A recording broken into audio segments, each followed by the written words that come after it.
I will share with my client stories of failures that I've had with other clients as a justification behind why we charge up front now. And that kind of opens their eyes because they've realized that they've probably done the same thing to other recruiters.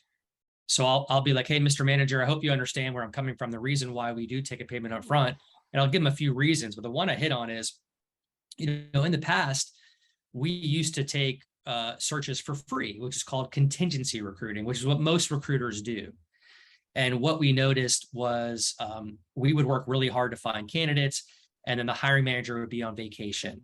And that hiring manager didn't have a plan in place to interview our candidates. So, time is our worst enemy in recruiting, as we all know.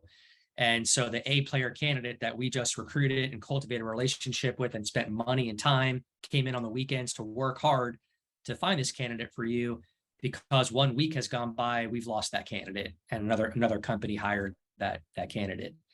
And so, Mr. Manager, I hope you appreciate, we cannot afford to continue doing business that way. We'll be out of business. And that is why we charge a fee up front, very small fee.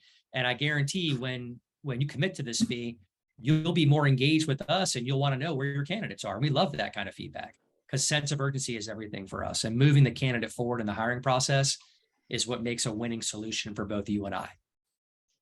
That's really good. I haven't used Question that real quick.